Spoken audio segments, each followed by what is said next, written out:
ধর্মমন্ত্রী মুসলমান, আমি আপনাদের কাছে জানতে চাই, বলেন তো একটা চোরের বিচার কি কোরআনের আইন দিয়ে হয়েছে? অথচ আমার আল্লাহ বলেন ফাহকুম বাইনাহুম বিমা আনজালাল্লাহ। দুনিয়ার মানুষেরা মানুষের মধ্যে যখন বিচার করবা, আমি আকাশ থেকে যে কোরআন নাযিল করেছি কোরআনের আইন দিয়ে বিচার করবা।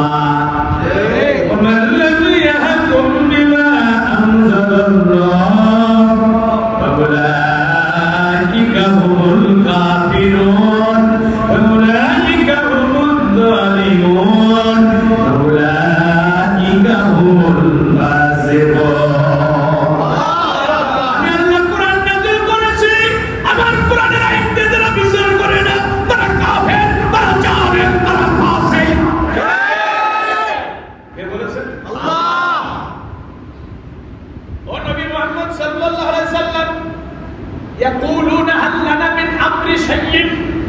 ওরা আপনাকে জিজ্ঞাসা করে আইন রচনা করার কোন অধিকার কি আমাদের আছে? নবী আপনি বলুন, আপনি বলুন ইন্নাল আমরু কুল্লুহু লিল্লাহ, আইন দেওয়ার অধিকার কেবলমাত্র আমি আল্লাহ। ইনিল হুকমু ইল্লা লিল্লাহ, আমি আল্লাহ ছাড়া দুনিয়াতে আর কেউ আইন দিতে পারবে না। আলা লাহুল খালকু ওয়াল আমরু। সাবধান সাবধান মহারাজপুরের মুসলমানেরা, কিশোরপুরের আল্লাহর বান্দা বান্দিরা সাবধান, জেনে নিও সৃষ্টিকার আইন চলবে না। সৃষ্টিকার আল্লাহ, আমরা কার? আল্লাহ। জমিন কার? আল্লাহ। কোরআন কার? আল্লাহ। আল্লাহর জমিনে আল্লাহর বান্দাদের মাঝে আল্লাহর কোরআনের আইন চলবে। যদি কেউ মেনে নিতে অস্বীকৃতি জ্ঞাপন করে, এটা যদি কারো পছন্দ না হয়, এটা যদি কারো ভালো না লাগে, এটা যদি কেউ বিরোধিতা করে, আল্লাহর কসম কসম কাবার রবের কসম কাবার রবের কসম কাবার রবের কসম, সে নামাজ পড়বে, সে রোজা করবে, সে হজ করবে, সে জিকির করবে, মসজিদ বানাবে, মাদ্রাসা বানাবে, খালি কাবার বিরাট ধরে ধরে কাটবে, মরণের সময় বেঈমান হয়ে পড়বে।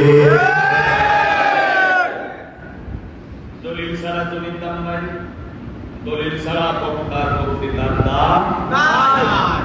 কোরআনে আল্লাহ কসম করে বলছেন ফালা রাব্বিকা লা ইউমিনুনা হাত্তা ইউহাক্কিমুকা ফীমা শাজারা বাইনাহুম সুম্মা লা ইয়াজিদু ফী আনফুসিহিম হারাজান মিম্মা কাযাইতা ওয়া ইউসাল্লিমু তাসলিমা।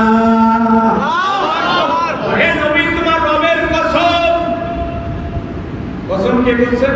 আল্লাহ। জোরে বলেন আল্লাহ। কসম করা বক্তব্যের গুরুত্ব বেশি না কম? বেশি।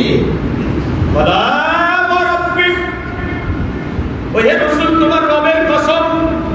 আল্লাহ তার নিজের সত্তার কসম করে বলতেছেন লা ইউমিনুনা হাত্তা, ঈমানদার হতে পারবা না, মুমিন হতে পারবা না, আমি আল্লাহ কসম করে বলছি, যতক্ষণ না ব্যক্তি জীবন থেকে শুরু করে আন্তর্জাতিক জীবন, রান্নাঘর থেকে বঙ্গভবন পরিচালনা করতে গিয়ে আমার রাসূলের ফয়সালা সন্তুষ্ট চিত্তে যদি